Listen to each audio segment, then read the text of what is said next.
Nous sommes bien à la cuisine de Saint-Brieuc et aujourd'hui nous avons la chance d'accueillir Oleg Koptsev qui est enseignant à Saint-Serge. Je vous ai connu dans cette qualité-là avant toutes les autres et je vous laisse à peu près vous présenter parce qu'il y a tellement de choses que je ne saurais pas tout vous dire. Alors puisque nous sommes dans une émission orthodoxe, je crois que ce qui intéresserait le plus nos téléspectateurs, je suis vraiment une personne des années 60, je vais dire les téléspectateurs, c'est le fait que j'ai grandi vraiment à l'ombre, disons, du père Alexandre Schmemann, des pères John Meindorf, qui étaient des amis d'enfance de mes parents, qui nous ont persuadés de quitter la ville de New York, où je suis né, pour nous installer à Scarsdale, qui est juste à côté de Crestwood, c'est-à-dire à quelques minutes, c'est presque la même station de train que celle pour Saint-Vladimir. En fait, on pouvait aller à pied facilement de notre maison à Saint-Vladimir, et j'ai vraiment ma formation orthodoxe a été essentiellement là dans mon enfance. Pour ceux qui ne connaissent pas, je précise que le séminaire Saint-Vladimir a été fondé notamment par Père Alexandre Schmemann. Il est modernisé par le... Modernisé, on va dire. Mais... disons, le campus a été créé par le Père Alexandre et toute une équipe autour de lui, dont le Père John Meyendorf. Avant, ils étaient dans des petits locaux d'une école de théologie qui était auprès de l'université de Columbia. Mais quand même, je tiens à rappeler que vous êtes historien. Oui. Que vous avez enseigné donc à l'université américaine en France, comme on dit. Voilà. The American University of Paris. Voilà, vous êtes enseignant à Saint-Serge aussi. Voilà. C'est comme ça qu'on s'est connus. Et vous êtes aussi connu pour une certaine analyse des événements géopolitiques, même si on n'en parlera pas spécialement ici.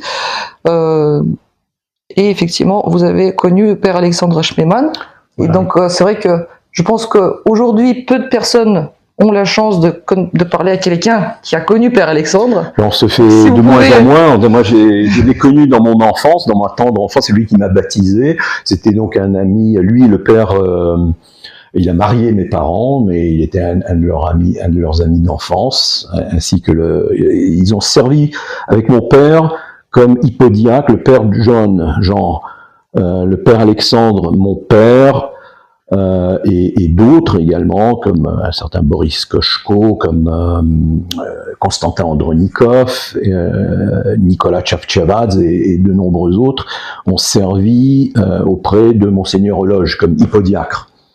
Donc c'est là où vraiment il y a une amitié très solide qui s'est créée. J'ai eu l'énorme chance d'avoir connu les frères Schmemann. Il y avait André et Alexandre, qui étaient tous les deux hypodiacres rue d'Aru. André est resté à Paris toute sa vie. Et c'était toute une ambiance ensuite qui s'est reportée aux États-Unis, donc à New York, dans la ville même de New York. Et puis ensuite, quand le campus de Saint-Vladimir a été vraiment créé, au début des années 60, donc nous avons un peu suivi le mouvement géographiquement, puisque notre seule participation à Saint-Vladimir, c'était moi qui servais auprès de l'hôtel avec le père Alexandre et le père John.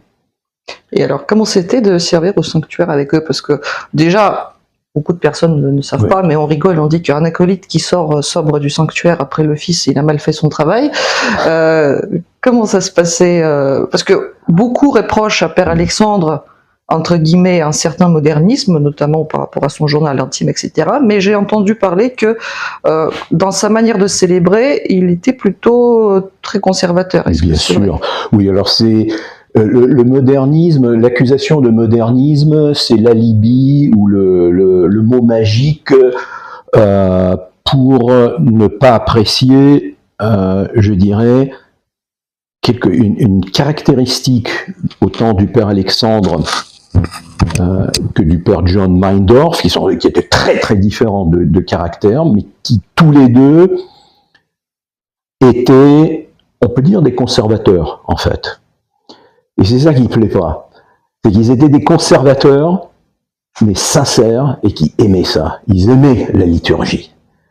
ce n'était pas une obligation, ça ne venait pas d'un autoritarisme pyramidal qui les obligeait à officier, à être des fonctionnaires d'église. Et malheureusement, ça a pollué toute l'histoire de l'église russe, et je pense d'ailleurs de tout le christianisme et de toutes les religions en général. C'est quand l'église devient institutionnelle, soit on fait carrière, soit comme un fils de médecin est obligé de devenir médecin, un fils de prêtre est obligé de devenir... Ça devient des castes professionnelles. Voilà, et ça, exactement, et c'était d'ailleurs exactement ce que c'était devenu en Russie. Et ce qui était frappant maintenant, moi j'ai baigné là-dedans, donc je m'en... Pour moi, c'était le visage de la liturgie, surtout, et le visage du christianisme orthodoxe tout à fait normal. Pour moi, c'était la norme. Mais effectivement, ça peut choquer ceux qui sont dans l'Église, voire qui entrent dans la prêtrise. C'est de moins en moins le cas aujourd'hui, mais ça le redevient en Russie, ça l'est sans doute dans des pays comme la Grèce et ailleurs. Ça choque de voir des gens, des prêtres, pour qui aiment ça. Pour qui c'est un peu comme les gens, si vous voulez, qu'on oblige d'épouser telle ou telle personne par obligation, parce que c'est bien pour la famille, parce que pour des questions d'argent, voilà. Les mariages arrangés, c'est ceux qui sont dans des mariages arrangés où ils ne sont pas du tout, ils doivent suivre des conventions surtout, et qui sont jaloux de ceux qui font un mariage d'amour et qui ont une vie matrimoniale parfaite. Et d'ailleurs c'est intéressant de voir aussi qu'il y avait le mariage, la vie de famille du père Alexandre était également extrêmement joyeuse et lumineuse. Ça allait avec cette joie qu'il avait dans la liturgie. Et c'est vrai que voilà, c'était ça qui était très frappant, c'est que chaque liturgie était vraiment, on sentait vraiment la fête. Et surtout à Pâques. Moi, j'ai encore, à chaque Pâques, j'ai une grande nostalgie des deux seules Pâques. Au fond, j'ai fait 3 ans à Saint-Vladimir, mais avec 2 Pâques seulement. J'ai une grande nostalgie de la liturgie pascale avec le père Alexandre. Le père Alexandre aimait beaucoup les animaux également. C'est très caractéristique. C'était très caractéristique du père Alexandre. Les parents n'étaient pas d'accord? Bon, tu me diras ce que tu en penses. Ce sont nos charismomètres. Ouais. Voilà, je crois qu'ils viennent de valider notre baptême. Le vôtre, le mien, ouais. Comme ça. Voilà. Et qu'est-ce que je voulais demander par rapport à Père Alexandre aussi si vous me demandiez un peu ce qu'est devenu ma vie, alors bon, mes parents sont revenus, moi je suis né aux États-Unis, mais mes parents sont revenus en France pour des raisons professionnelles. J'ai suivi un parcours assez conventionnel, sauf, voilà, j'ai été très actif dans les mouvements de jeunesse orthodoxe russe, les Vitiaz en particulier.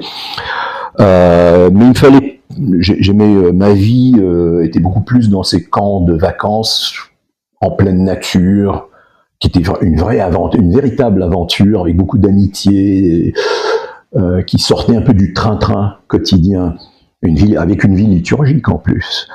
Et moi, il me fallait ça dans ma vie professionnelle, dans ma vie quotidienne, et c'est pour ça j'avais toujours des envies de partir, voilà, à l'aventure, et notamment en Alaska. J'étais fasciné par l'Alaska, qui est un pays orthodoxe au fond. Vous avez toutes les Aléoutiennes. C'est une grande région qui est entièrement 100% bien sûr, puisque orthodoxe. Cette région appartenait initialement à la Russie. Voilà, oui. Il y avait une mission. Elle n'appartenait pas. C'était beaucoup plus complexe d'un point de vue juridique. Elle n'a jamais appartenu à l'Alaska, n'a jamais été. D'accord. Annexé officiellement par la Russie. C'est un peu comme le Congo belge, au fond, d'un point de vue juridique, ou Hong Kong. C'était privé,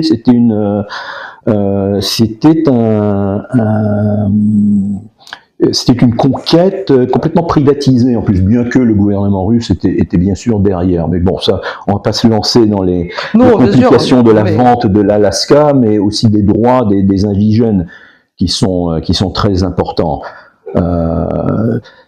Bref, et surprise, le père Alexandre Schmemann, sachant que j'avais fait 3 ans quand même d'études à Saint-Serge, à l'Institut Saint-Serge, apprenant que j'avais une maîtrise en histoire et que je pouvais donc enseigner, notamment aux États-Unis, où en plus j'avais la nationalité, a recommandé, ils ont perdu leur professeur d'histoire brutalement, il est parti, et le père Alexandre, qui était membre du comité directeur du séminaire Saint-Germain à Kodiak, a dit je connais un jeune qui vit en France et qui rêve de venir en Alaska. J'avais déjà demandé j'avais envoyé des lettres déjà disant voilà, je voulais faire mon doctorat là-bas, faire mes études, mes recherches de doctorat. J'avais envoyé des lettres disant voilà, si vous pouviez m'accepter,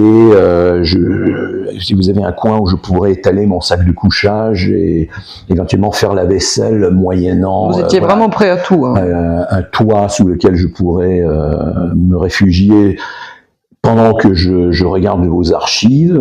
J'avais envoyé ces lettres et quelqu'un l'a sorti lors de cette réunion.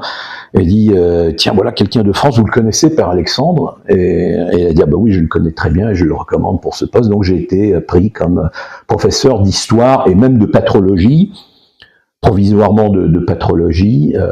Après je me suis concentré uniquement sur l'histoire de l'Église au séminaire Saint-Germain en Alaska, où je suis resté 4 ans. 1 an, retour en France pour finir le doctorat, pour m'occuper de mon père qui était malade également, et ensuite retour là-bas pendant 3 ans encore. Ensuite, peut-être une erreur de parcours, mais qui m'a appris beaucoup de choses, qui a été une épreuve, mais une bonne épreuve, une épreuve très formatrice. 3 ans comme assistant paroissial et chef de chœur à la paroisse Saint-Nicolas à Rome, l'église paroissiale russe, la seule église paroissiale russe, une des 2 seules églises orthodoxes à l'époque, en 1988. Ce n'est pas la grande qui se trouve juste pas loin du Vatican Alors ça, c'était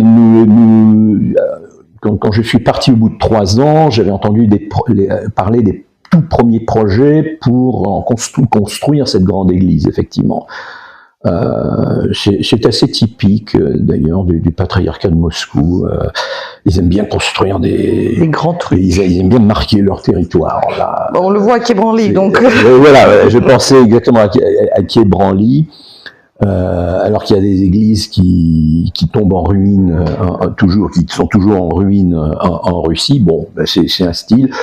En Russie ou même en France. Oui. Moi, je me souviens très bien, c'était en 2016, si je me trompe pas, la construction de la cathédrale Sainte-Trinité. Bon, j'ai rien contre, je peux pas être opposé à la construction d'une cathédrale, mais quand je voyais ce qui se passe dans les paroisses parisiennes, qu'il y a tout simplement des problèmes financiers, techniques, que ça manque de travaux, je me disais, bon, à quoi bon avoir cette chose en béton, sachant qu'il y a déjà des paroisses existantes où il y a de la vie, et finalement les touristes ne savent même pas qu'elles sont là, parce que c'est pas forcément très bien présenté, c'est pas vu de l'extérieur, et on voit les pauvres lecteurs faire tourner le panier avec 3 € qui traînent au fond. On se dit, bon, c'est pas que je suis contre, mais il y a déjà tout ça. Faites quelque chose avec c'est ça. Ou alors des endroits, des déserts liturgiques où vous avez beaucoup d'orthodoxes et qui n'ont pas d'église et qui sont constamment obligés de mendier des locaux auprès de catholiques bienveillants ou faire ça dans un gymnase ou je ne sais encore où. À ma connaissance, aujourd'hui, il n'y a quasiment pas de désert. Attention, désert. Lui, il veut le dessert. Ah oui, on voit que toujours affamé, ce chat. C'est la nourriture qui l'intéresse plus que la théologie. Ah, il aime les deux. Il aime les deux. De toute manière, dans cette maison, tous les livres sont croqués par des chats, des chiens, assaisonnés par les poils. Donc, voilà. Alors à Rome, j'ai été ce dont je me suis surtout beaucoup occupé, c'est de réfugiés. Là, il y a eu l'Italie était un lieu de passage pour des raisons légales et de droit international et de traités qui ont été signés très très complexes. Où si on ne voulait pas, on était triés, on arrivait tous les émigrés qui avaient un visa de sortie du RSS étaient triés à Vienne, en Autriche, et ceux qui voulaient continuer vers Israël, dont le vrai projet était vraiment de s'installer en Israël, continuer vers Israël. Les autres qui disaient, après tout, Israël ne m'intéresse pas, moi je vais aller en Amérique, au Canada ou en Australie. Vous parlez de la fameuse en fait vague quand on parlait donc des dissidents entre guillemets. Voilà, oui. C'est la fameuse vague des ce qu'on appelait la troisième vague, la troisième colonne. Aussi. La troisième émigration, oui, voilà. ou la troisième vague.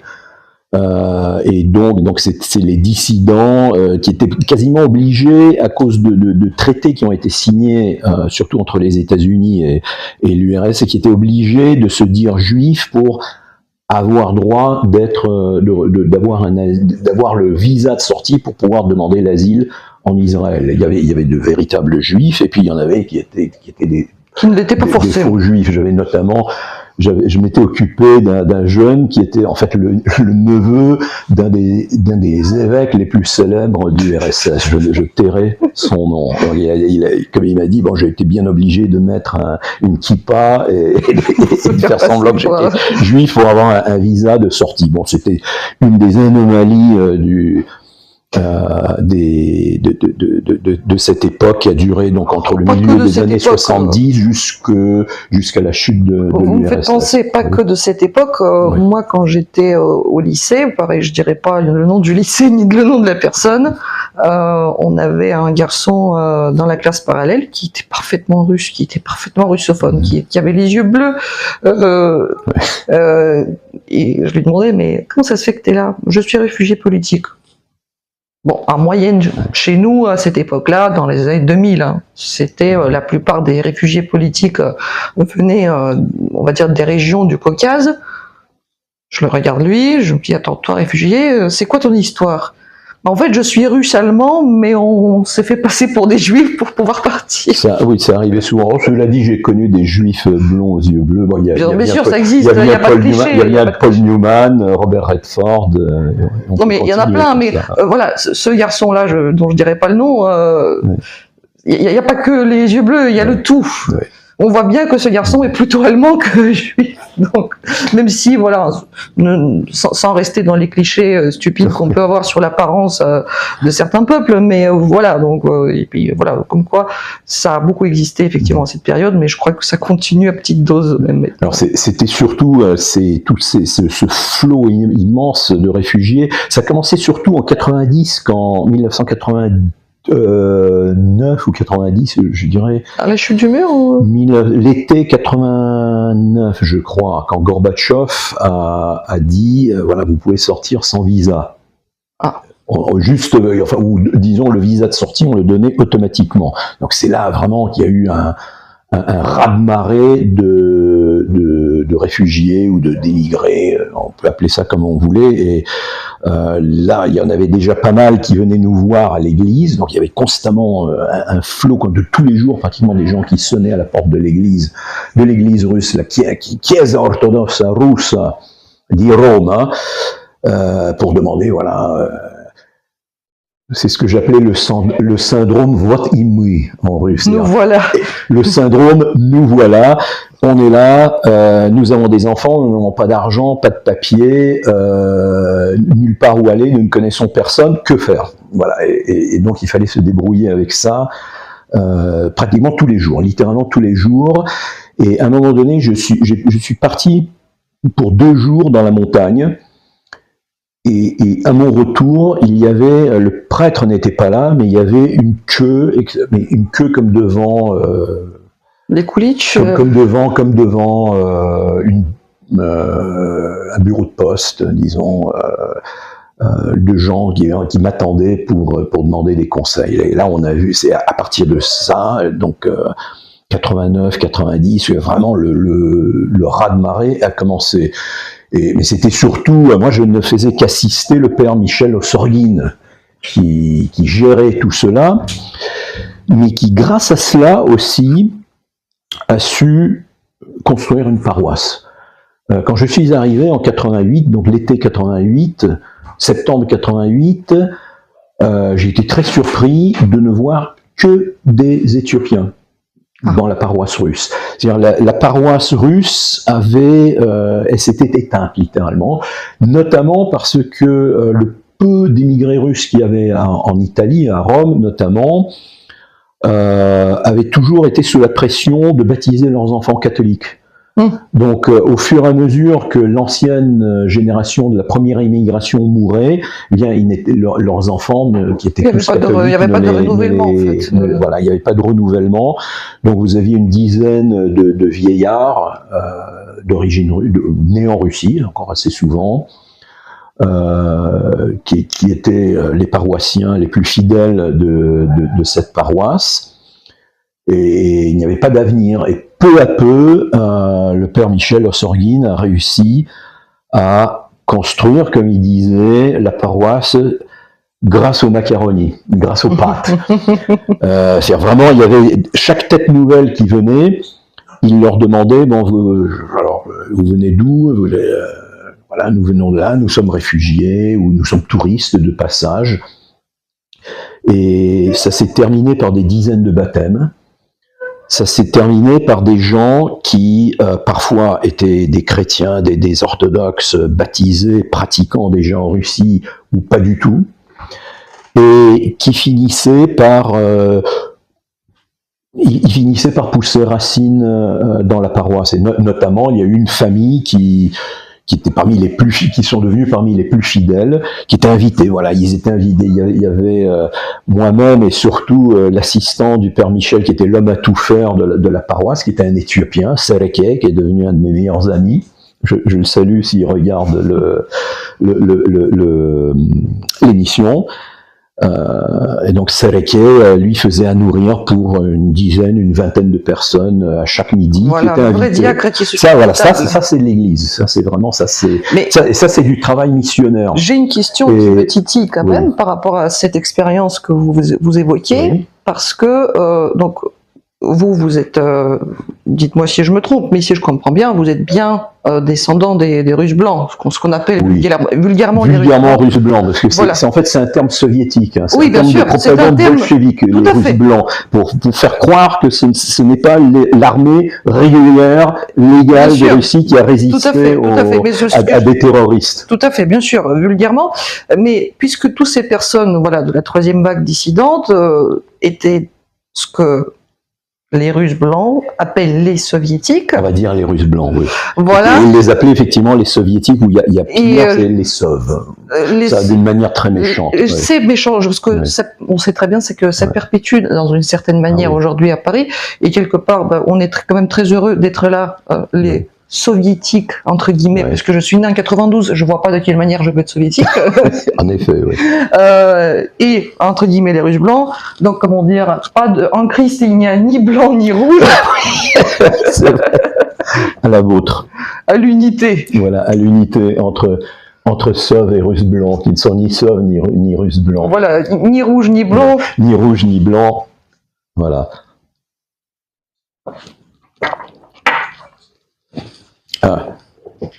Надо закусить, il faut. После первой.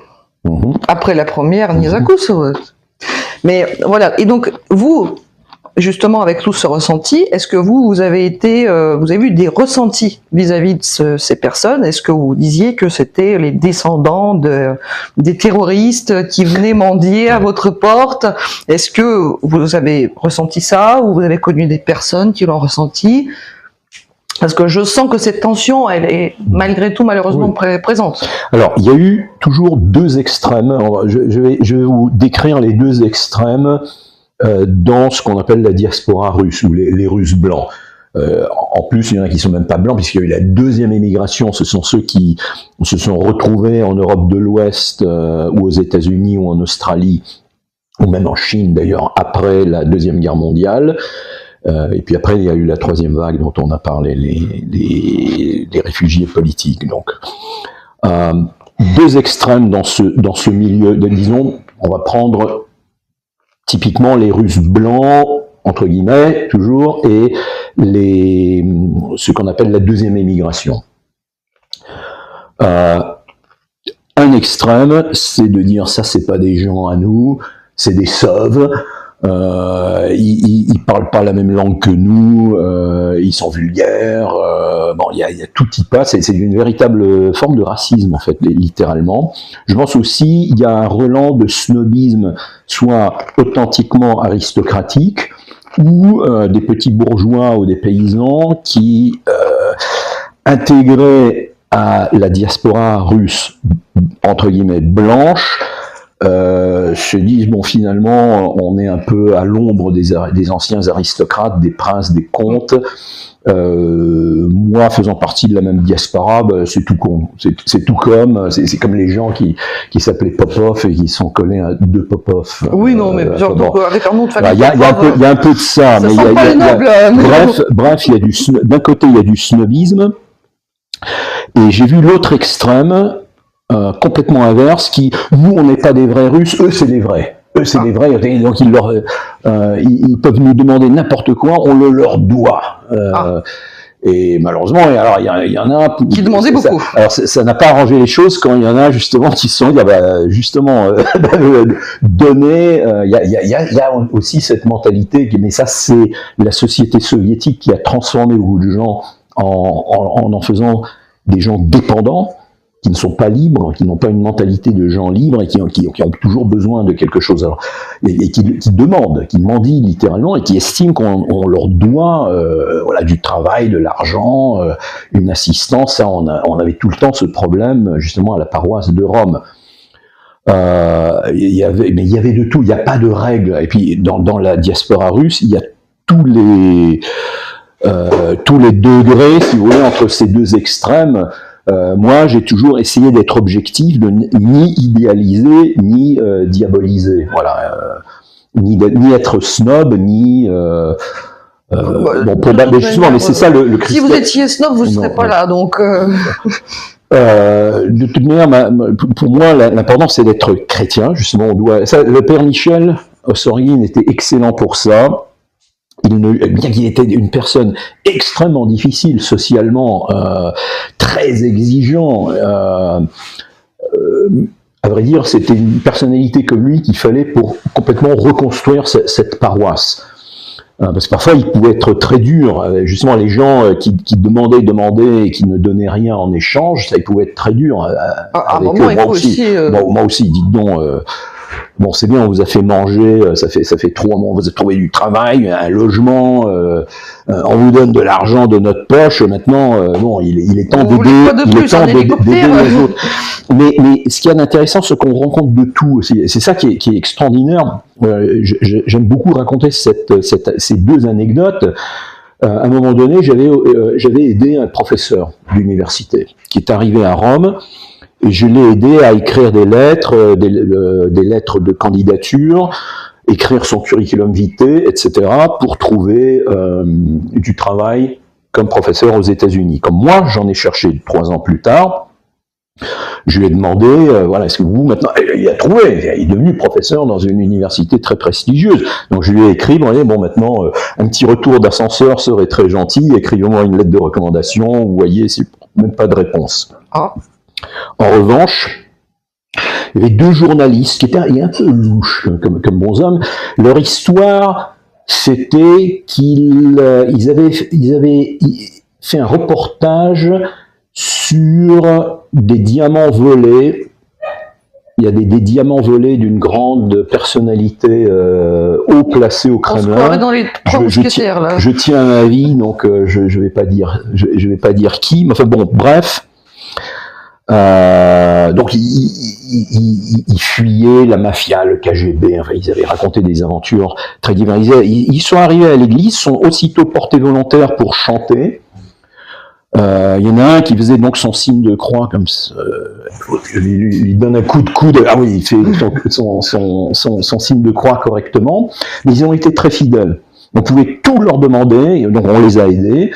mais on pouvait tout leur demander, et ils ont beaucoup accompli. Ils m'ont aidé à mettre dans un avion un malheureux garçon qui avait complètement perdu la tête, qui a regretté en fait d'être parti de Russie. Il a été invité par sa fiancée aux États-Unis, qui lui a envoyé ensuite une lettre disant ah ben non, finalement je me suis marié avec quelqu'un d'autre. Il ne peut plus revenir en URSS. On va dire ah ben vous êtes parti, maintenant au revoir, vous avez perdu votre nationalité, vous avez voulu être en Occident, eh ben amusez-vous. Et le pauvre garçon a perdu la tête et a essayé de se suicider plusieurs fois. On a réussi à lui trouver un visa humanitaire pour immédiatement aller dans un hôpital psychiatrique aux États-Unis. Et là, je devais tous les jours, je devais aller enseigner en même temps parce que j'avais besoin le salaire à l'église était comme chef de chœur était très très très modeste, bien que j'étais quand même assez privilégié. Mais bon. Parce que se faire payer, c'est j'avais en vue quand même un jour très bientôt de fonder une famille, etc. Dans une année un tout petit peu plus. Et puis j'avais ma carrière d'enseignant. Je voulais pas lâcher ma carrière d'enseignant. J'enseignais dans un lycée. Puis des dizaines de fois, je me suis décommandé parce qu'il y avait des offices à l'église ou des urgences avec des réfugiés. Et là, je pouvais pas.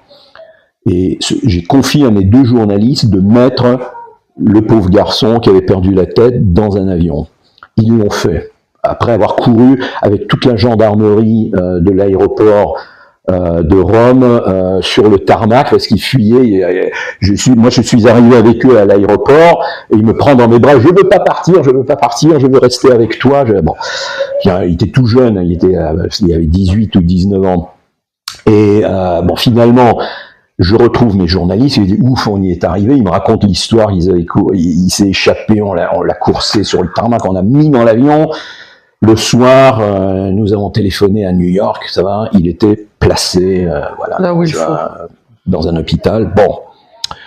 Bref, ces journalistes ont été vraiment, ils m'ont énormément aidé. Ils sont vraiment, ils ont payé de leur personne. Vous vous souvenez l'histoire du professeur qui m'a même pas répondu à ma lettre? Tout à fait. Un soir, j'ouvre l'église, un policier se présente en uniforme et dit « Est-ce que vous connaissez ces deux-là » avec les portraits des 2 bonshommes. Bref, il n'était pas journaliste, il n'avait pas fait un reportage sur les diamants volés, ils avaient volé les diamants eux-mêmes. Les vêpres, les matines se passent normalement. Je fais le tour du bâtiment où se trouvait notre église, un palazzo, un hôtel particulier. Je viens à ma porte, il y a une enveloppe. Une lettre. Oleg, nous te remercions pour tout ce que tu as fait pour nous. Voilà nous avons beaucoup appris une vraie lettre sincère de remerciement. Nous devons partir d'urgence parce qu'une opportunité s'est présentée à l'étranger. Et ils m'ont rendu un livre de Nabokov que je leur avais prêté. C'était pas Dar, c'était Podvig, l'exploit de Nabokov, qui est peut-être son plus beau roman. Et ils m'ont rendu le livre. Ils ont fait l'effort de venir de la banlieue, écrire la lettre, me laisser la lettre dans une enveloppe, rendre le livre, alors qu'ils auraient pu tomber sur les policiers. Ils ont rappelé les policiers à quelques minutes près, en fait. Ils auraient pu se faire arrêter sur place. Donc, ça, c'est une des leçons dans ma vie qui me disent il faut juger personne. Il n'y a pas de sauve, il n'y a pas de des Russes idéaux qui devraient être canonisés de leur vivant parce qu'ils ont eu l'extraordinaire grâce d'être nés en Russie. Il n'y a pas chacun est un cas particulier. Il faut dire que le père Michel Ossorgin a été très bien là-dessus, même s'il pouvait être ça pouvait être extrêmement dur avec lui. J'ai quand même tenu 3 ans avec lui, mais est-ce que j'aurais pu tenir un peu plus? Mais je crois que Dieu avait vraiment désigné ce ce prêtre comme son pitbull pour remonter. Et aujourd'hui, il y a 2 paroisses maintenant. Bon, ils sont séparés pour des histoires de juridiction, et puis réconciliés, parce que maintenant nous sommes tous à Rome sous la juridiction de Moscou. Mais bon, il y a eu par exemple une famille qui a fini par rester, qui a poussé, ils ont reçu leur visa pour le Canada. Et ils se sont dit, non, on reste, notre vie est ici, notre vie est dans la paroisse. Leur fille a épousé un jeune homme qui servait auprès de l'hôtel. Ils sont mariés très rapidement, très jeunes. Ils ont aujourd'hui, je ne compte même plus le nombre d'enfants, 4 ou 5 déjà adultes. Et lui est aujourd'hui un de nos diacres les plus importants dans le conseil de l'archevêché. Voilà. Et aussi, je le salue au passage. Mon ami, en parlant justement des mariages, j'ai cru comprendre que votre épouse était protestante. Et oui. Et j'ai besoin de quelqu'un d'intelligent, qui a de l'expérience, qui dit à un public, parce que je ne sais pas qui va nous regarder sur YouTube, mais si c'est le public qui vient de TikTok, ce sont les 16-25 ans. Oui. Et malheureusement, ils sont très souvent malmenés par des prêcheurs à qualité douteuse, qui sont assez sectaires dans leurs pensées. Les prêcheurs, j'entends bien, qui disent qu'on ne peut se marier que entre orthodoxes et que le reste est impossible. Donc voilà, j'ai besoin de votre témoignage que c'est possible. Eh bien, oui, en principe, d'après le droit canon, on ne se marier qu'entre orthodoxes. C'est vrai. Mais est-ce que tous les canons sont absolument respectés à la lettre? Absolument Alors, pas. si on regardait, il suffit de prendre la liste de tous les canons qui ont été signés, ne serait-ce que lors des 7 conciles œcuméniques, les premiers 7 conciles, ou les conciles panorthodoxes par la suite, il y a vraiment très peu de canons qui sont vraiment respectés. Moi, j'aime bien donner 2 exemples. Bien donner 2 exemples. Les 2 sont tirés du Concile Intrulo. Le premier, c'est la règle numéro 11, qui interdit de prendre remède, accepter des soins de la part d'une personne circoncise et même fréquenter des bains publics avec elle. Oui. Donc en général, je pose la question, excusez-moi, vous qui vous prétendez respecter tous les canons, quand vous allez chez votre dentiste, que faites-vous?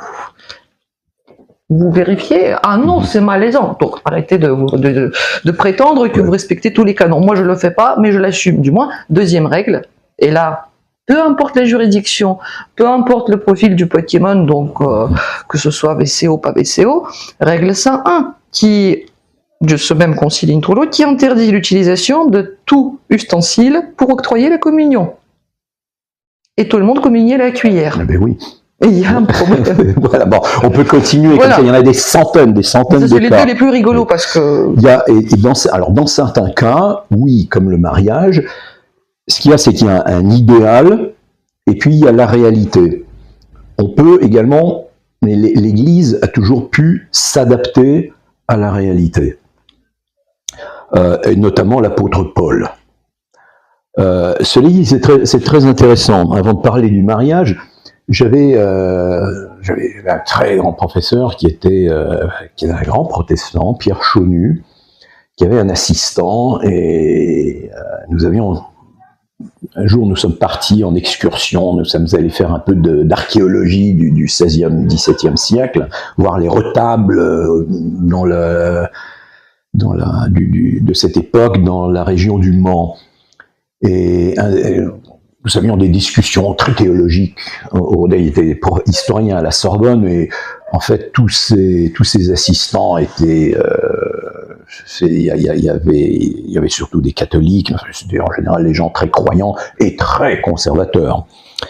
Et j'avais commencé à introduire notre idée que beaucoup d'orthodoxes n'aiment pas, bien que ce soit spécifiquement une des différences entre l'orthodoxie et les autres religions chrétiennes, c'est notre concept d'économie.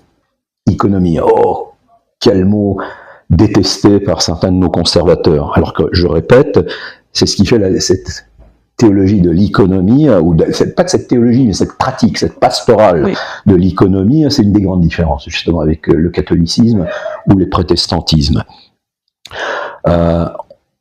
On sait s'adapter sans démagogie, on sait s'adapter à certaines situations. Saint Paul avait dit, voilà, quand il prêchait devant les Athéniens, il avait dit, ce Dieu inconnu que vous vénérez, c'est le Dieu que je viens vous annoncer. Exactement. Parce qu'il connaissait la légende urbaine d'Athènes avec ce sanctuaire au Dieu inconnu. Pour ceux qui ne savent pas, ça remonte, c'est une ancienne légende qui remonte, je ne saurais dire à quelle époque exactement, qu'il y aurait la peste ou encore une pandémie quelconque qui aurait été à Athènes. Et qu'est-ce que fait le vrai païen quand il y a ce genre de problème? Évidemment, il faut faire tous les sacrifices possibles parce que ça se trouve que c'est la colère divine, mais il y a beaucoup de dieux auxquels faut-il se sacrifier les bestiaux si on ne sait pas de qui vient la colère. Donc ils ont fait de manière très simple, ils ont relâché ces petits moutons, et là où chaque mouton s'est installé, près de tel sanctuaire de telle divinité, et ensuite le mouton a été sacrifié. Et un mouton, il a pris une place vide, où il n'y avait pas de sanctuaire. C'est depuis là qu'il y avait ce sanctuaire donc du Dieu inconnu. Et toujours je raconte l'histoire à nous. C'est très bien, très bien. Oui, tout à fait. Je pensais qu'on allait se lancer dans une discussion comme cela avec le professeur assistant du professeur Chaunu, et que j'allais en profiter pour le titiller sur le concept d'économie que nous avons chez les orthodoxes. Je voulais lancer d'ailleurs tout un débat sur l'orthodoxie et le catholicisme, prétentieux que j'étais à 19-20 ans. Et mal m'en a pris parce que cet assistant, j'ai oublié le nom aujourd'hui, qui était en même temps professeur à l'Institut catholique, lui dit « Ah, mais oui, mais voyez-vous, Saint Paul, là, a commis un acte de démagogie digne de Vatican II. » Alors, autre exemple chez Saint Paul, à propos du mariage, justement, eh bien, c'est lorsqu'il dit qu'une personne qui épouse un païen, pas un protestant comme moi ou un catholique, mais quelqu'un qui épouse un païen sanctifie son mariage et sa vie de famille en épousant cette personne qui, de toute évidence, n'est pas candidate au baptême. Il n'interdit pas le baptême. On pourrait dire, bon sang, il interdit tellement de choses, Saint Paul. Il dit, les hommes doivent porter la barbe et les cheveux courts, les femmes avec quelque chose sur la tête, ou alors qu'elles se rasent la tête. Et encore, ça reste assez discutable, cette histoire. Oui, mais toujours est-il, il nous fait plein d'interdits. Mais là, il aurait pu interdire ça. D'abord, ça montre qu'il n'était pas le rigoriste pour lequel on essaie de le faire passer. Le pasteur complètement borné dont on parle constamment dans la littérature athée ou agnostique, d'une part, et d'autre part, face aux conservateurs, on peut dire, mais voilà un exemple parfait d'économie. Il sait parfaitement s'adapter à la situation. Et moi j'étais assez rigoriste d'ailleurs, j'hésitais à me marier avec mon épouse qui commençait à s'impatienter, ma future épouse, ma fiancée, commençait à s'impatienter un peu. Je lui ai dit oui, mais tu veux pas te convertir à l'orthodoxie, peut-être ce serait mieux. Et curieusement, beaucoup de pasteurs, y compris orthodoxes, y compris les gens assez conservateurs, m'ont encouragé. Pour certaines circonstances, on ne pouvait pas trouver un pasteur, un prêtre orthodoxe. Voilà, ma femme m'a fait un ultimatum. Elle dit voilà, c'est dans un mois ou ce n'est pas du tout. Et tous les prêtres, et on pouvait pas trouver. Elle était prête à se marier avec un prêtre orthodoxe, voire j'aurais pu la convertir. Peut-être à cette époque la convaincre de se convertir. Et on n'y arrivait pas. On n'arrivait vraiment à trouver personne, cette date, à ce moment-là, personne ne pouvait m'aider à répondre à cet ultimatum. Il n'y avait plus qu'elle a dit, bon, c'est terminé, voilà la date où nous allons nous marier le tel jour de janvier 2012. Tu viens ou tu viens pas? Il y aura un pasteur là. Tous les prêtres orthodoxes à qui je me suis adressé m'ont dit mais non, mais vas-y, Dieu te bénira. L'important, c'est de se marier devant Dieu. Alors, ce n'est pas le père Boris Bobrinskoy m'a dit ce sera à la grâce de Dieu. Oui, devant Dieu et pas forcément devant le bon barbu. En soutane, je veux dire. Alors, effectivement, ce n'était pas un sacrement, non, je ne considère pas mon mariage protestant, parce que nous sommes mariés donc devant un pasteur, et ensuite, quelques mois plus tard, parce qu'en plus, le problème, elle ne pouvait pas avoir un visa pour la France. Elle était coincée aux États-Unis. S'il y en a qui croient que la France est une passoire pour tout le monde, qu'ils essayent d'épouser une étrangère, même d'un pays qui n'est pas africain ou asiatique ou pays pauvre. Voilà. Et ils verront ce que ça donnera. Donc, quand elle est arrivée en France, là, nous avons pu trouver le père, à l'époque père Élisée Germain, futur monseigneur, père Vladimir Yaguello, qui ont également accepté finalement que notre mariage protestant était au fond une forme du rite des fiançailles. Vous savez, avant qu'il y ait le rite du couronnement dans le mariage orthodoxe. D'autant plus, alors, chose extraordinaire, je pense que nous avons eu un extraordinaire pasteur à qui je rends hommage, le révérend Billings, un Canadien qui est descendu en Floride pour nous marier. Je crois qu'il a trouvé tous les textes du rite des fiançailles orthodoxes et donc soudain reconnu tous les textes. C'était des fiançailles finalement. Alors évidemment, on est quand même à la limite de ce qui est canonique, mais encore une fois, oui, j'ai accepté cette économie que moi, j'étais assez rigoriste à ce moment-là, mais tous les prêtres à qui j'ai parlé, y compris des gens, je crois, il y avait des gens de l'église hors frontières russe qui ont accepté cette situation. Même eux, donc à l'époque. Même eux. Il y a eu des cas comme ça. Donc voilà, c'est l'économie du salut. Et encore une fois, je le répète, c'est ce qui nous distingue quand même du légalisme qu'on trouve dans l'Église catholique, mais curieusement qu'on trouve également sous d'autres formes dans le protestantisme. Je dirais que c'est le juridisme occidental. Finalement, exactement. Peu importe la confession, c'est vraiment un aspect de mentalité. Donc, c'est pas pour leur lancer la pierre, mais et justement en parlant de ça, je vais changer un petit peu de direction, puisque vous avez venir et ça va être lié. Il y a un lien. Oui. Vous avez pu quand même expérimenter donc l'orthodoxie dans la diaspora russe. Vous avez pu expérimenter l'orthodoxie italienne, sans doute avec des convertis. Vous avez pu expérimenter l'orthodoxie américaine aussi avec des convertis. Mais surtout avec des autochtones. Et les autochtones aussi, les Amérindiens. Des indigènes amérindiens en Alaska. Et là, justement, c'est cette église qui fleurit. Hein, elle ne fait que grandir depuis. Alors, elle a été complètement abandonnée en 1917. Elle tenait financièrement, les églises étaient réparées, les prêtres étaient payés grâce aux subsides officiels du gouvernement russe. Et tout s'est arrêté en octobre, donc ou même peut-être avant, en octobre 1917. Ils se sont retrouvés dans la misère la plus complète. Et le nombre d'orthodoxes a doublé entre 1917 et le début des années 70, lorsque vous avez essentiellement le père Joseph Kreta en patois galicien. Il y en a beaucoup aux États-Unis. C'est un socle de l'orthodoxie américaine. C'est les gens de Galicie. Hein, c'est les Ukrainiens de l'extrême. L'extrême ouest. Beaucoup convertis d'ailleurs du catholicisme de rite oriental. Ils sont tous massivement. D'anciens gréco-catholiques. Voilà. Donc le père Joseph Kreta, Father Joseph Kreta, et Monseigneur Grégoire Afouansky, qui était lui de la deuxième émigration.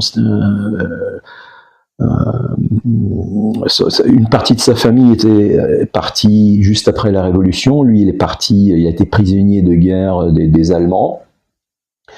En fait, non pas prisonnier de guerre, mais plutôt prisonnier civil, esclave civil lors de l'occupation de Kiev.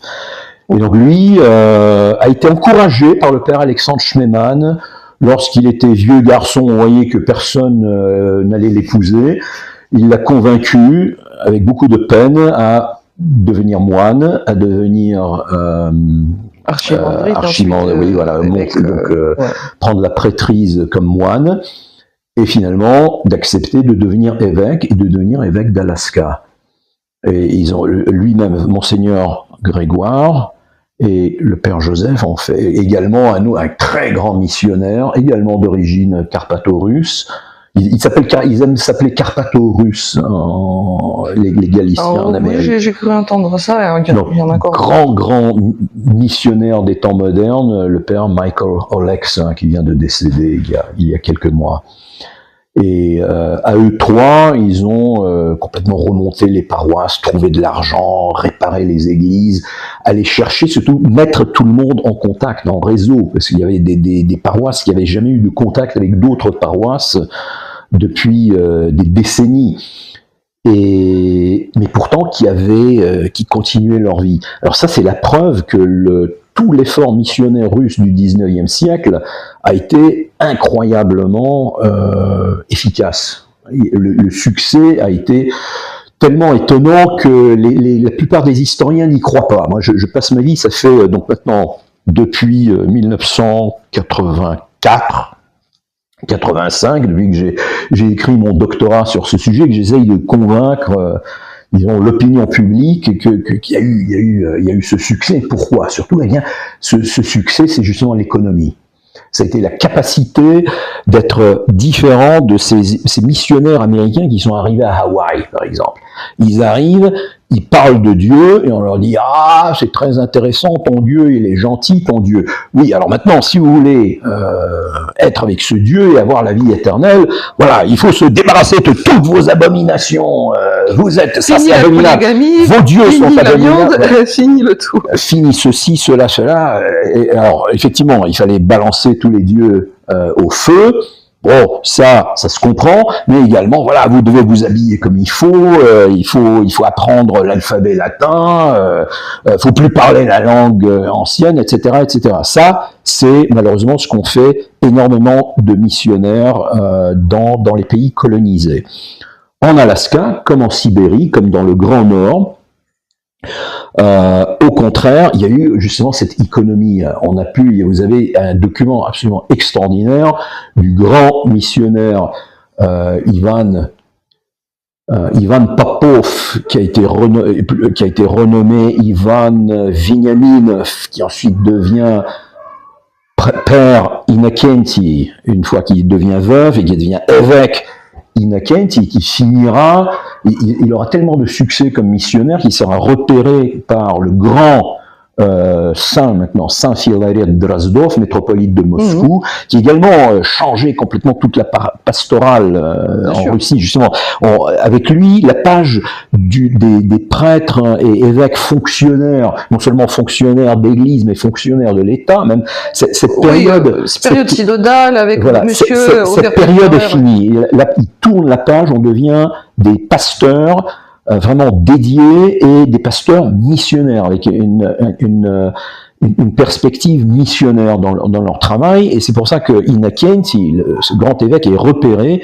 Il a écrit un document extraordinaire qui est un petit fascicule qui était d'abord donné sous forme manuscrite à ses prêtres en Sibérie de l'Est et en Alaska, et qui est finalement devenu un petit manuel du bon missionnaire, où il leur dit « Ne vous précipitez pas, expliquez-leur ce qu'est le salut, ce que représente le Christ, ce qu'est le bien et le mal. Sachez qu'ils ont tous ces peuples ont une compréhension du bien et du mal. Alors profitez-en, apprenez la langue, apprenez leurs mœurs, dites-leur bien qu'il y a du chamanisme qui doit être éliminé, mais allez-y doucement et surtout n'éliminez pas toutes les autres mœurs qui sont dites-leur. Alors, on n'est pas arrivé au point où il validait absolument toutes les mœurs anciennes, mais surtout il leur disait, il disait qu'il fallait d'une part respecter la liberté religieuse de ceux qui ne voulaient pas se faire baptiser, et surtout d'accepter de tolérer certaines choses, même qui ne sont pas du tout canoniques. Notamment, il disait s'il y a de la polygamie, en sachant, expliquait-il, que vous ne le rencontrerez que très très rarement et uniquement, il n'y a que quelques grands chefs qui peuvent avoir 2 femmes plutôt qu'une, ne les forcez pas aussitôt à se séparer de leur deuxième femme. Voilà, oui. Il leur disait ça allait jusqu'à là quand même. Mais surtout que le chef, stratégiquement, c'est simple. Admettons, j'imagine, même si je suis une femme et parfaitement hétérosexuelle, mais je me mets à la place du chef. Admettons, je suis le chef, je suis assez vieux, parce qu'en général, le chef, c'est la personne la plus âgée, la plus expérimentée. Donc, disons que j'ai plus de 50 ans. J'ai mes 2 femmes avec qui je vis depuis que j'ai 15-16 ans quand je me suis mariée avec. Et maintenant, il y a quelqu'un, un gentil barbu, qui me dit, qui est un gentil Dieu, mais par contre, maintenant, je vais devoir choisir entre mes 2. Comment je fais? Et le pire, c'est que la conversion passe par les chefs, parce que la tribu prend toujours l'exemple sur le chef. Et si le chef ne se convertit pas, finalement, c'est toute la tribu qu'on rate la mission. Alors, ce sont justement les chefs, et on voit que ça a tenu grâce aux chefs. Alors, c'est extraordinaire que nous faisions cette conversation aujourd'hui, parce que il y a, grâce à Facebook, moi je suis tout à fait pour Facebook, parce que ça permet d'entretenir des relations, et c'est ce qui me permet d'entretenir des relations presque quotidiennes avec mes anciens étudiants en Alaska. L'un d'eux, qui est prêtre depuis, qui est archi-prêtre depuis des années, qui est grand-père même, aujourd'hui, et j'ai appris l'autre jour que son père avait été un chef. Alors je l'ai beaucoup interrogé là-dessus. L'orthodoxie a tenu grâce aux chefs, justement. Ce sont les chefs, voire même les chamans, qui ont encouragé leur peuple finalement à accepter le baptême. D'ailleurs c'est un grand chef, et je pense qu'on devrait songer à le canoniser. Il y avait un certain Ivan Pankov. C'était son nom russe. Oui, il avait un nom aléout. C'est lui en fait qui a pris sous son aile le jeune missionnaire Ivan Veniaminov, le futur Innocentie, qui était un jeune prêtre marié qui arrivait dans les Aléoutiennes alors qu'il avait à peine 30 ans.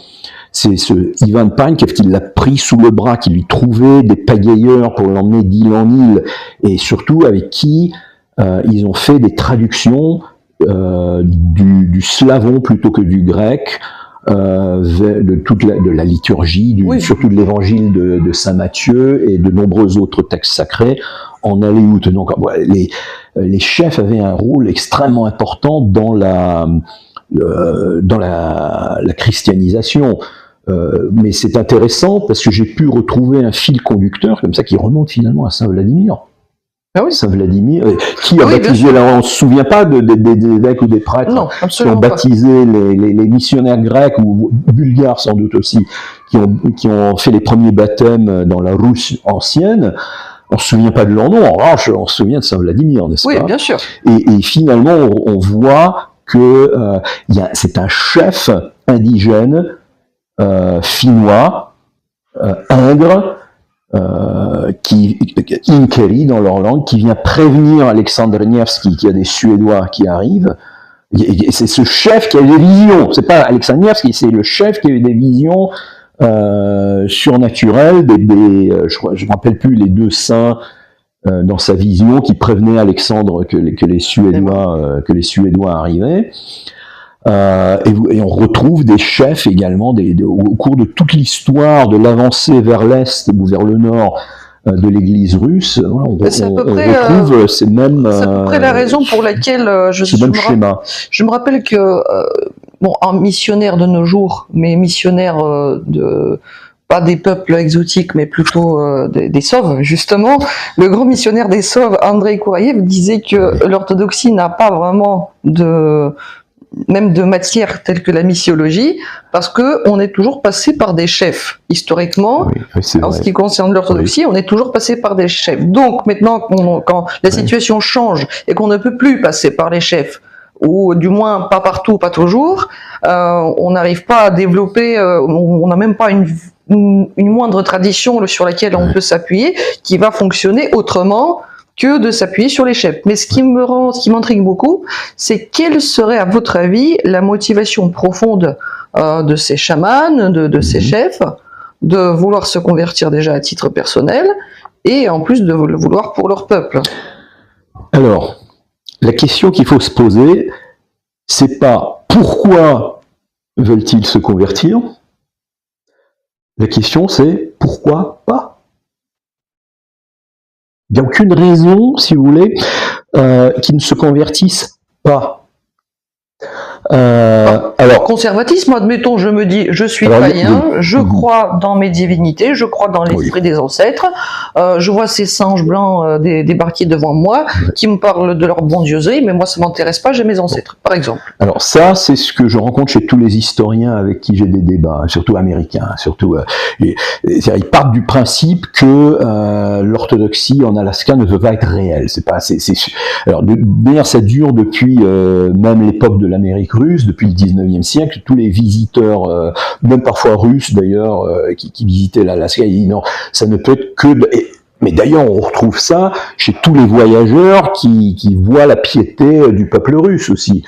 Il n'y a que de la superstition, c'est du ritualisme, ce n'est pas de la vraie foi. Ce qui n'est pas toujours faux.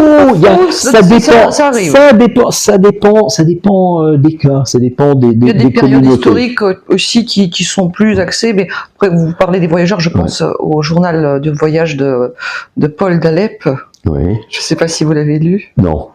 Absolument à lire. Donc imaginez un diacre qui neveu du patriarche d'Antioche du temps d'Alexei Mikhailovitch, qui vient à Moscou pour tout simplement mendier le poignon pour l'église d'Antioche. Oui. Et il subit 2 carèmes d'affilée en terre de Moscou.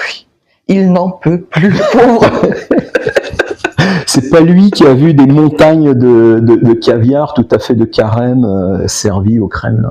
Non, ça c'était un autre Antiochien. Possible, mais il a surtout gardé un traumatisme. Il disait, dans ce pays, même les enfants, ils ont les cheveux blancs. Oui, je comprends pourquoi un office qui dure 4 heures et qui mange quasiment jamais rien, qui mange même pas de poisson. Mais vous comprenez que les églises auraient été vides si ça n'avait pas été sincère, si le peuple n'était pas demandeur. Et ça, c'est la caractéristique de ces peuples que certains disent primitifs. Et ça, je l'ai appris, la leçon qui m'a été donnée, ça a été d'un ancien chaman, d'ailleurs. Alors lui, il n'était pas d'Alaska, il était d'Arizona, c'est un Apache, medicine man, comme il se présentait. Il avait encore le tatouage, j'ai appris énormément de choses de lui. Je signale qu'il est aujourd'hui archimandrite, et un des piliers de la communauté pastorale, des pasteurs en Alaska aujourd'hui. Il m'avait dit, je vais résumer ça d'une phrase.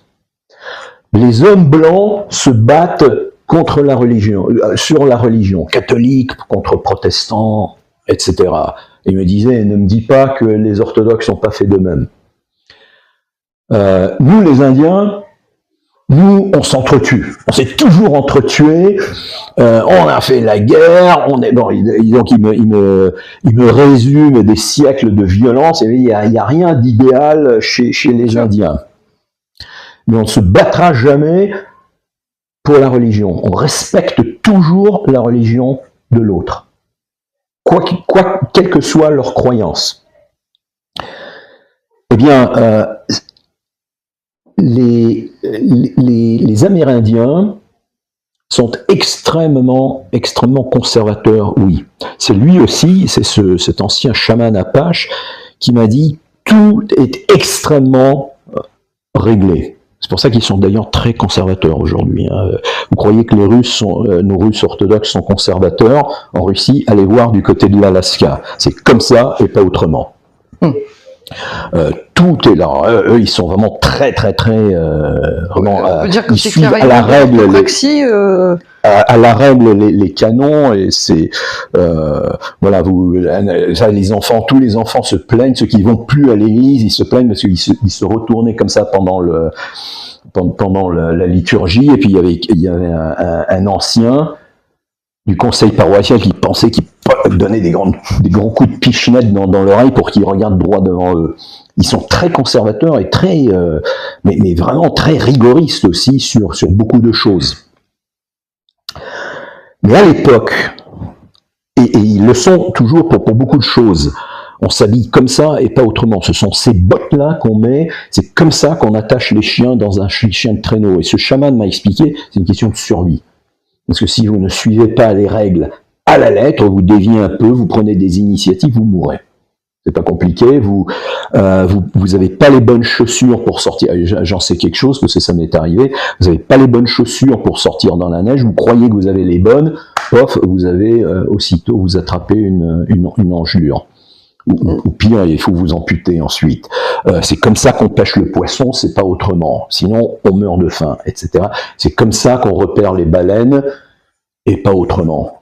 Parce que on meurt de faim, etc., etc., etc. On suit des règles très strictes. En revanche, pour ce qui est de la religion, on est très ouvert. Alors, c'est là où nous avons un problème, tous, que nous soyons croyants ou athées, mais tous imbibés de mentalité occidentale, c'est que nous projetons sur les religions non monothéistes, que nous soyons musulmans, juifs,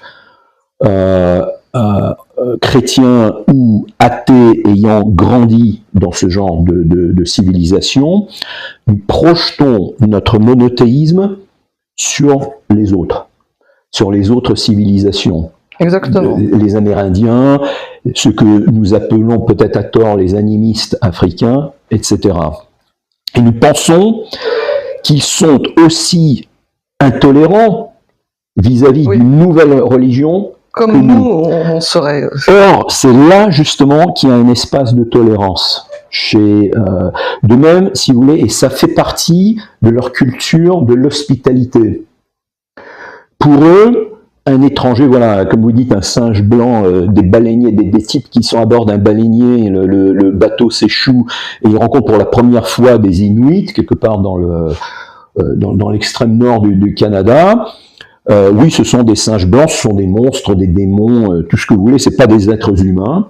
Bon, on sait bien quand on dit Inuk, ça c'est un vrai homme, ça c'est les vrais hommes.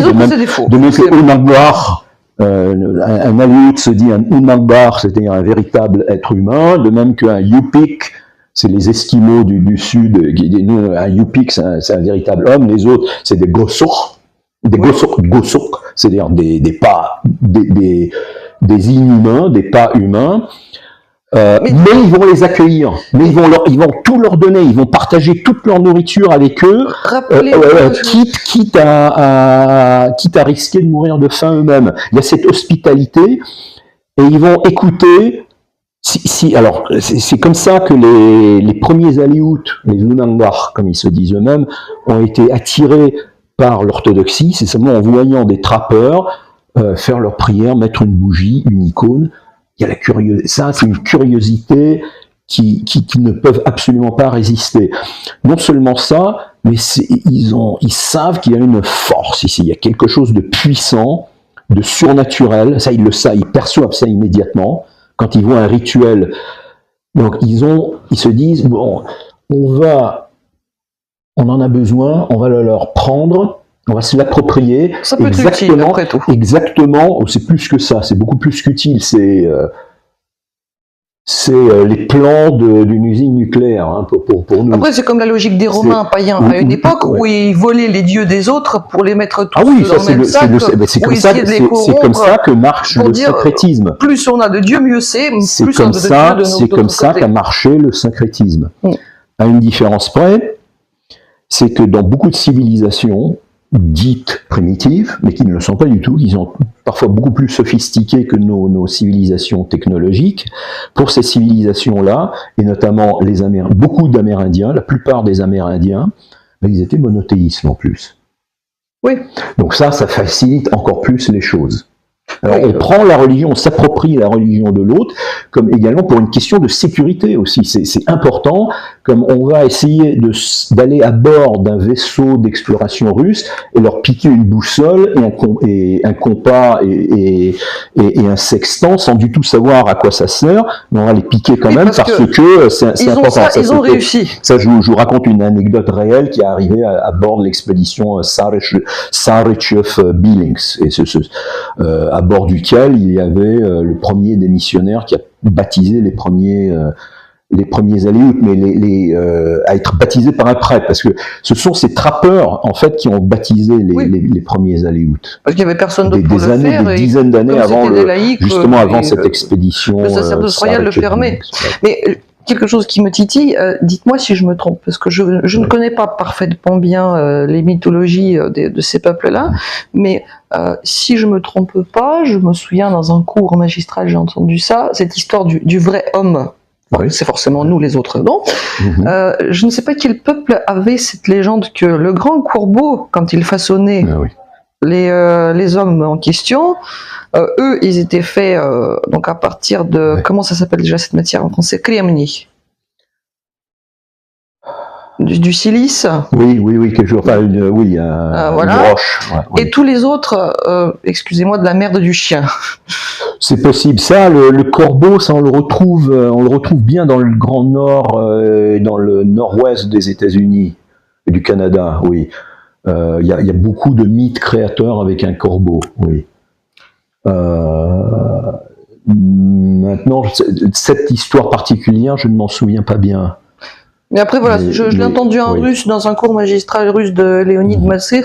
Avec lui, il faut diviser par deux ce qu'il dit, des fois, mais en soi, voilà. En plus, bon, par contre, il a une expression géniale avec laquelle il parle. Donc, il disait, de toute manière, pour les Tchouktchas, vous savez, vous tous, vous êtes de la merde de chien. Alors, c'est les Tchouks, il parlait peut-être des Tchouks, donc c'est possible. Moi, je connais un tout petit peu moins bien les peuples de je connais quelque chose sur eux, mais pas aussi Après, bien. Après, tout ça reste quand même des cousins. Oui, mais c'est très proche. Mais il faut bien comprendre, ils ont des mythologies d'une richesse absolument extraordinaire.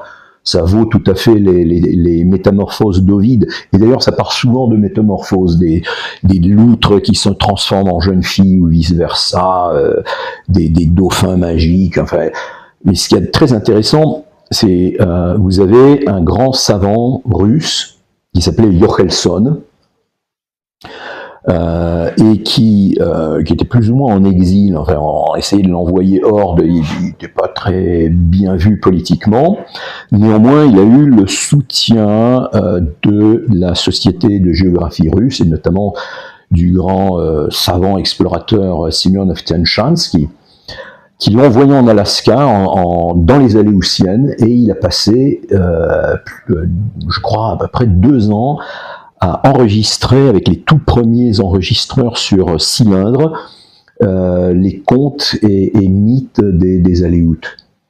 Et ça fait un livre qui est à peu près aussi épais que, je dirais pas la Bible, mais bon, il y a bien 500-600 pages publiées aujourd'hui en traduction anglaise par l'université de Fairbanks en Alaska, qui garde d'ailleurs les enregistrements originaux. Et donc tout ça, c'était dans la langue aléoute. C'est absolument fascinant ce qu'on trouve comme histoire, voilà, les plus abracadabrantes. Enfin, vraiment, il y a l'imagination aléoute, comme celle des Tlingit, les Amérindiens Tlingit dans le sud de l'Alaska, comme les Inuits, etc. C'est d'un foisonnement absolument inimaginable. Mais on ne trouve pas de Dieu, c'est ça qui est intéressant.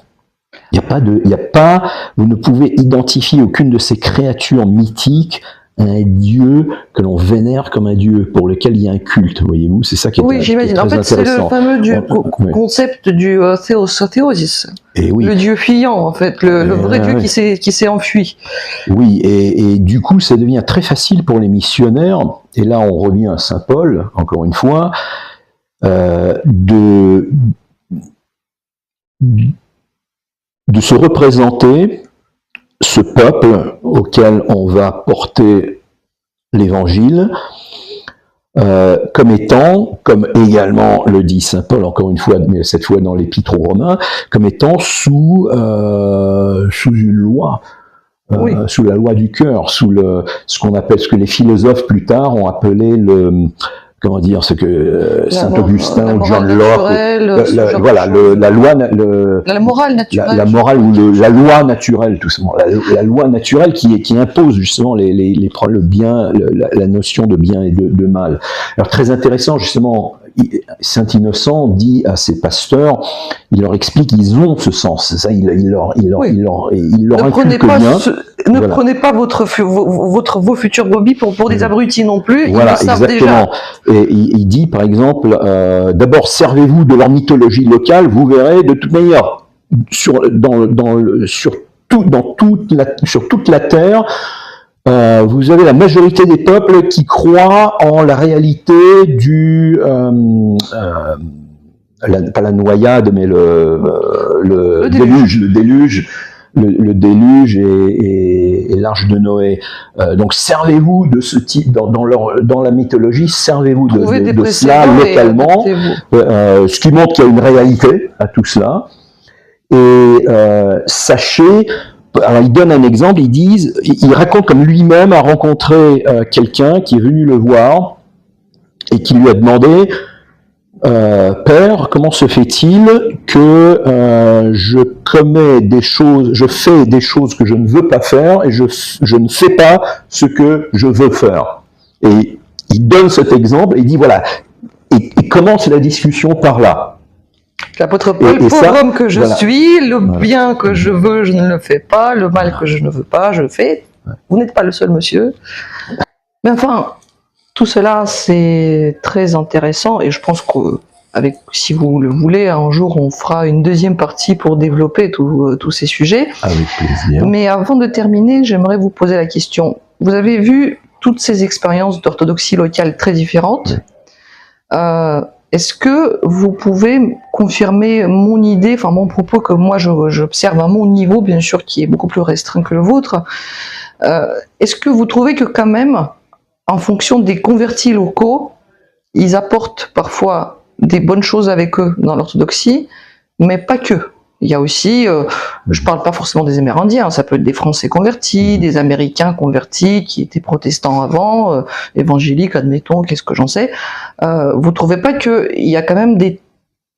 Oui, ces gens-là, ils amènent du bagage, parfois un petit peu externe, dans l'orthodoxie ensuite, et est-ce que vous percevez ça comme un certain danger ou absolument pas, vous pensez que ça va se diluer avec le temps? Non, il y a de tout, en fait, parmi ces convertis. Ça peut être très enrichissant, comme ça peut effectivement être dangereux. Je vois le danger, là où on peut, le trait commun de tous les convertis qui amènent un bagage en fait négatif à l'orthodoxie, à l'expérience orthodoxe, c'est leur besoin de régler des comptes avec quelqu'un. On voit ça, j'ai vu ça en Italie. D'ailleurs, le pire cas que j'ai connu dans ce genre, c'était en Italie. C'était quelqu'un qui était réellement dévoué à démolir la paroisse et le travail dont que le père Michel Sorgin essayait d'accomplir et que j'assistais. Démolir au nom de sa vision à lui de l'orthodoxie et de sa place dans l'orthodoxie. J'irais jusqu'à dire que c'était un cas pathologique. Je dirais qu'il se voyait, il est devenu, je crois, archimandrite d'ailleurs. Il a trouvé une juridiction où il a pu être ordonné, à moins que je me trompe. Hein. Je ne donne pas ma langue à couper, mais ça a été des années de lettres anonymes, de dénonciations anonymes, de lobbying contre le père Michel Sorgin, contre les paroissiens qui étaient fidèles au père Michel, ou alors des éclats,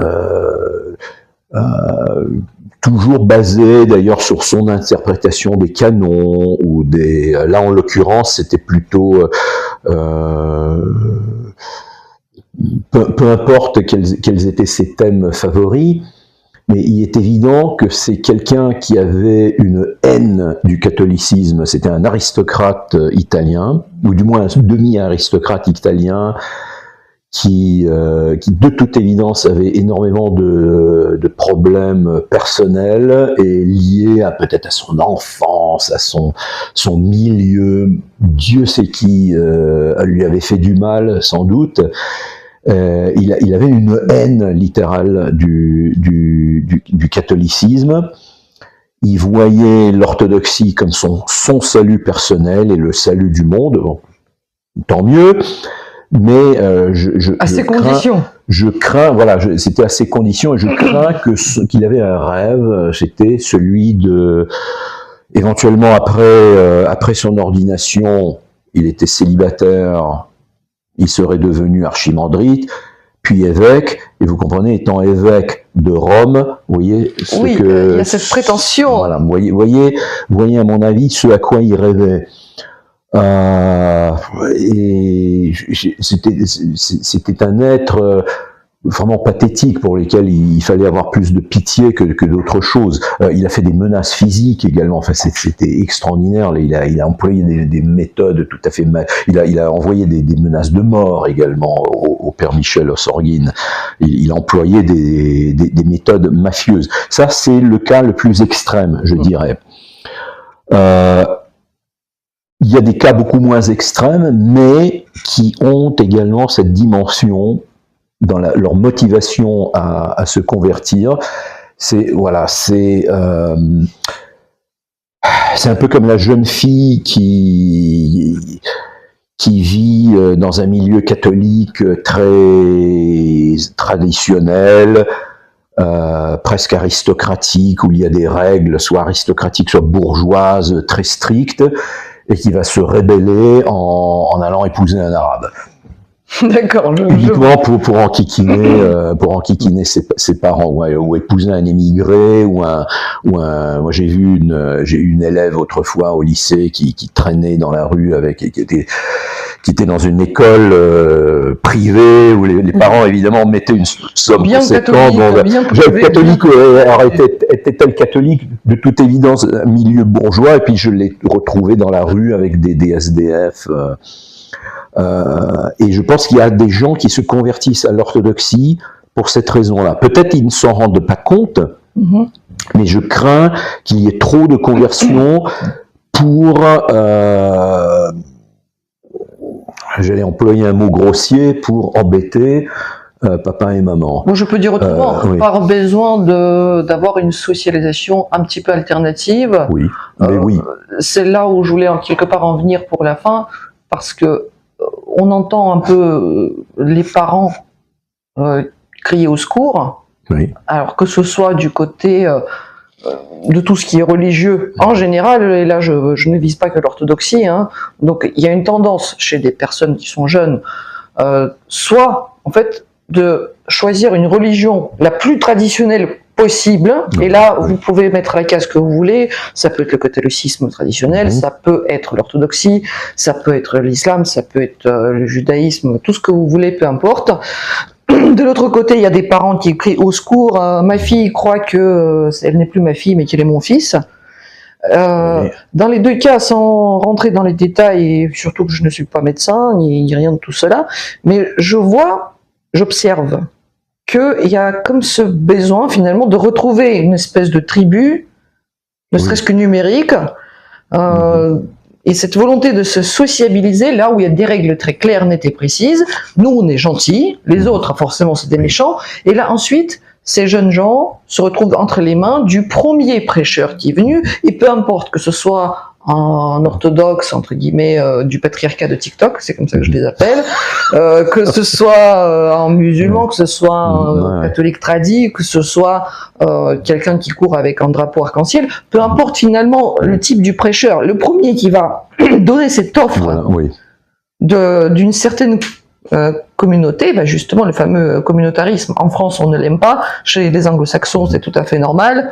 Et dans les réseaux sociaux, on parle justement de community. Donc, je pense personnellement que c'est vraiment une recherche de, oui, du communautarisme. Alors, est-ce que on n'est pas obligé de le marquer de manière négative, mais est-ce que vous seriez plutôt d'accord avec cette définition? Alors, je suis tout à fait d'accord avec votre analyse, c'est une très très bonne analyse, mais justement, il faut en prendre conscience qu'il y a du communautarisme, il y a aussi du danger dans le communautarisme. Et notamment, alors je ne vais pas cracher dans la soupe parce que nous faisons justement une émission pour les réseaux sociaux, ce qui est très bien. Il y a un danger aussi, parce qu'il y a un cloisonnement, on choisit finalement sa secte, sa communauté, et ça c'est très intéressant parce que c'est encore dans les années 60, avant même qu'on ait l'idée d'Internet, il y avait finalement le père fondateur de ce que nous appelons les études en communication aujourd'hui, qui s'appelait McLuhan, si je ne me trompe, j'ai une terrible mémoire en ce moment. C'est pas le père du PR, etc. C'est celui qui a écrit des fameux ouvrages, les premiers grands ouvrages de théorie dans les années 60 sur la communication. Oui, je connais. Voilà, j'en sais. En plus, j'avais un chapitre d'un de mes cours là-dessus, un de mes cours de sciences politiques là-dessus. McLuhan, c'était un grand penseur canadien qui était croyant d'ailleurs. C'était un grand croyant et qui prédisait, qui disait attention, on va avoir de plus en plus de tribus avec les moyens de communication que nous aurons dans le futur. Ça va être une tribalisation de la population humaine du globe. Nous n'allons pas du tout avoir des réseaux et des contacts avec tout le monde. Nous ne serons pas en communication avec tout le monde. Nous serons en communication uniquement avec les groupes qui nous intéressent. Et c'est là où le danger, c'est les algorithmes d'ailleurs aujourd'hui. Oui, qui nous enferment dans qui notre nous enferment dans des source. ghettos finalement. Est-ce qu'elle est prévue ça revient, le nom il reviendra par hasard comme ça. Ce que McLuhan, je crois, avait prévu, c'est dans son livre qui s'appelait The Global Village, le village global, ça serait en fait des millions de petits ghettos, c'est-à-dire les homosexuels qui aiment les chats, les homosexuels qui n'aiment pas les chats, les hétérosexuels qui aiment les chiens, les hétérosexuels qui les groupes, on voit ça, c'est les groupes qui préfèrent les plantes. Voilà, on voit ça, on voit tous les groupes de Facebook par exemple. Bon, moi je fais partie de plusieurs groupes de Facebook. Voilà. Le danger, c'est quand il n'y a plus que ça. Ça devient votre univers. Un peu aussi comme les gamins qui jouent en ligne dans des jeux vidéo. Entre autres jeux vidéo violents par exemple. Ils ne vivent plus que dans cet univers-là. Et c'est ça le danger. Et ce que je crains, c'est qu'au lieu d'une communauté, une communauté paroissiale, une communauté réelle, épiscopale, c'est-à-dire de diocèse, oui. Nous allons avoir des petits groupes comme ça sur Facebook qui vivent complètement en autarcie intellectuelle, sociale, théologique. Je vais vous décevoir tout de suite. Qui vont vivre ça existe déjà, mais c'est pas sur Facebook essentiellement. Oui, c'est ailleurs. Facebook, c'est pour les vieux déjà. Voilà, je n'osais pas le dire, mais même si je l'ai aussi. Excusez-moi, je suis suffisamment vieille. J'ai l'âge d'être crucifiée. Oui, vous avez 30 ans, mon Dieu. 33. Oui, vous avez. Alors, vous êtes une vieille, un vieux débris comme moi. C'est fini. Non, mais voilà, moi, je suis déjà marquée par Facebook, mais voilà, tout ce qui se passe en général, ça se passe actuellement sur TikTok et Discord, et c'est déjà le cas. Oui, donc, mais c'est ça le danger, voilà, on le voit déjà. Quand je parlais de danger, je suis parfaitement d'accord, on le voit déjà. C'est pour ça que notre but à nous, que ce soit le projet de la cuisine de Saint-Brieuc, que ce soit le projet d'Orthodoxie TV, on n'est pas là pour créer une communauté à nous, on n'est pas là pour créer une église, voilà, c'est pas un ghetto. C'est pas une église virtuelle, on est là juste pour parler de ce qui se passe, de ce qui existe, notamment aussi des problèmes, informer, et puis s'il y a des personnes qui sont intéressées, tout simplement, on a les annuaires, on peut les guider vers une paroisse réelle, qui va proposer une vie paroissiale réelle, et le reste, ça reste très très très facultatif. On est là parce que c'est juste un outil, et ce n'est pas l'outil qui en soi est mauvais, c'est ce qu'on en fait. Tout à fait. Et en se souvenant que la vraie communauté, s'il y a des gens qui sont vraiment en recherche d'une communauté parce qu'ils ne se sentent pas chez eux dans la communauté dans laquelle ils ont grandi, dans laquelle ils ont été élevés, il ne faut pas les rejeter non plus. Il faut qu'ils comprennent que l'orthodoxie, ou le baptême, ou la conversion à l'orthodoxie, leur motivation doit être vraiment... Il n'y a qu'une chose qui doit être leur motivation, c'est que c'est là où ils vont rencontrer le Christ, c'est là où ils vont être sauvés. Oui, mais le problème, c'est que pour eux, c'est souvent ça, mais avant ça, il y a les icônes, les fresques, les chants, les machins. J'aime pas ce qu'a dit le pape. Voilà, ainsi de suite. Ce n'est plus ça qui doit être la priorité. Ils doivent comprendre que ça doit être non seulement secondaire, mais peut-être dans certains cas, ils doivent oublier cela. Ils doivent comprendre l'orthodoxie avant tout, peu importe comment ils y sont parvenus. L'orthodoxie, c'est le Christ, c'est le salut, c'est la vie éternelle. Et au passage, on se crée, oui, une vraie communauté, si on est là aussi pour créer des liens avec les... Ça, c'est tout à fait honorable, et c'est le sens même du christianisme, c'est l'amour. Alors c'est très intéressant qu'il y a beaucoup de gens qui disent l'amour, c'est du sentimentalisme, c'est vieux reproche qu'on a toujours fait au christianisme, et ça c'est symptomatique quand je me souviens il y a 50 ans de cela, quelqu'un qui me disait « Oh oui, toi tu parles d'amour, tu es dans l'église pour l'amour, tout ça c'est très sentimentaliste, c'est très... Oh mon Dieu, oui, ça c'est typique du père Boris Bobrinskoy. » Voilà, et voilà un danger, c'est pour moi, oui, c'est pas de l'amour sentimental, c'est pas du sentimentalisme non plus, ça c'est également un travers. C'est la charité, ce qui est pas, comme disait le père Boris Bobrinskoy, quand on dit charité, on pense tout de suite à sortir son porte-monnaie. C'est pas du tout ça, la charité, c'est charis, c'est le charité, comme on dit, quand on se salue, c'est se réjouir, offrir c'est une forme d'amour, c'est qu'on se donne à l'autre, c'est l'autre avec un A majuscule, devient plus important que soi-même. Exactement. Et ça va être beaucoup plus fort que de se créer une communauté, simplement. Et beaucoup plus compliqué aussi. C'est plus compliqué, mais c'est ça aussi le défi, le challenge, comme on dirait en bon franglais. C'est ça va être compliqué parce qu'on va rencontrer des gens compliqués, des enquiquineurs, des gens qui sont trop conservateurs, des gens qui sont trop libéraux, des gens qui puent des pieds, des gens comme C.S. Lewis disait, voilà, excellent ouvrage que je lis et que je le relis tout le temps, ce sont ces lettres parodiques d'un démon à un démon qui essaye qui essaye d'empêcher quelqu'un de se convertir. Oui, c'est les lettres de Balamut. Voilà, en russe, c'est les lettres de Balamut. En anglais, vous voyez, ma mémoire est absolument Marshall McLuhan. Voilà.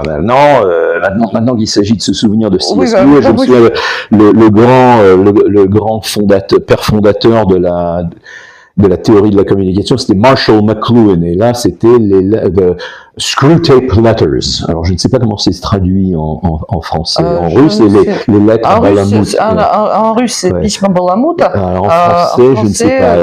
Lettres d'un maître démon, un apprenti démon. Et il dit très bien, voilà, vous allez, regarde là, bien, tu vas le faire entrer dans l'église, il va rentrer dans l'église, et puis ce qu'il va entendre, c'est les petites vieilles qui papotent entre elles, c'est le type qui a des chaussures qui font du bruit. Ouais. Fait qu'il se concentre là-dessus. Et que le prêtre soit bourré aussi. Et malheureusement, beaucoup de gens quittent le catholicisme ou je ne sais quoi, ou l'athéisme, ou quelle que soit la communauté à laquelle ils appartenaient auparavant, pour chercher quelque chose d'idéal, des gens, des saints. Il y a quelqu'un également dans l'Église orthodoxe qui a dit, je crois que c'était un de nos pères de l'Église, peut-être Saint Jean Chrysostome ou Basile le Grand, l'Église n'est pas une communauté de saints, c'est un hôpital Et avec des gens malades. Et j'ajouterais que ça, c'est un hôpital psychiatrique. Alors oui, en grande partie. En grande partie. Oh, quand je me juge moi-même, oui, tout à fait. Bon, pour conclure. Et justement, c'est cet asile de fous que quittent les gens pour aller dans l'orthodoxie. Ils vont comprendre, ils vont pas chercher, ils vont pas trouver mieux chez les Bien gens. sûr, mais si c'est le Ils vont but, trouver c'est mieux changer d'asile. Ils vont trouver mieux s'ils aiment les gens, s'ils apprennent à aimer les gens avec qui ils sont. Alors s'ils se retrouvent dans l'orthodoxie, bon, c'est une deuxième chance, c'est une meilleure chance, on va dire, parce que quand même on le pense, parce qu'on est orthodoxe. Nous voilà. pensons que c'est l'orthodoxie qui, c'est le Christ dans l'orthodoxie qui sauvera le monde, s'ils n'ont pas compris que partout ils vont trouver des gens cassés, des gens malades, ils seront heureux nulle part et ça donnera des touristes, ça donnera des touristes religieux, comme voilà, ils sont athées un jour, ensuite ils sont passés au New Age, ensuite ils ont trouvé l'orthodoxie, ensuite ils passent au bouddhisme, ensuite, ou alors au contraire les plus conservateurs vont quitter le catholicisme traditionnel qui est pas assez traditionnel pour eux, ils découvrent l'orthodoxie, ça a l'air encore plus traditionnel, puis non, finalement ça ne les satisfera pas, ils finiront dans l'islam, ils finiront djihadistes. Il y avait quelqu'un qui avait rédigé une blague comme ça, au nom d'un moine inexistant. Alors au début avec notre fratrie, on priait en slavon, après on a appris que le slavon que nous utilisions c'était celui du 19e siècle qui était révisé, on est revenu à l'ancien slavon du 17e siècle, puis ensuite on a compris que le mieux c'était de passer en grec, puis on l'a pas trouvé assez ancien, on est passé en araméen, puis avant l'araméen on a appris qu'il y avait l'hébreu, et ensuite on a fini en suméro-akkadien. Donc voilà, ouais. Pour conclure, je propose de faire ce toast. Il y a des bonnes et des mauvaises raisons pour être orthodoxe. Oui. Buvons pour des bonnes raisons. Aux bonnes raisons. Allez, ça c'est notre côté russe quand même traditionnel. Un petit coup de vodka. Je suis tchouvache. Pardon, tchouvache, oui, moi aussi je suis un peu... vous êtes un peu tatar. Ukrainien, aussi ukrainien, tatar, vous êtes tatar, ukrainien. Mais c'est vrai que nous sommes russophones. Nous sommes russophones, mais... Dans notre éducation. Mais nous avons les yeux un peu bridés quand même, donc voilà. Un peu. Voilà, merci pour cette conversation. Et merci à vous d'être venus, j'espère que c'est pas une dernière fois. Non, c'était très agréable. Merci.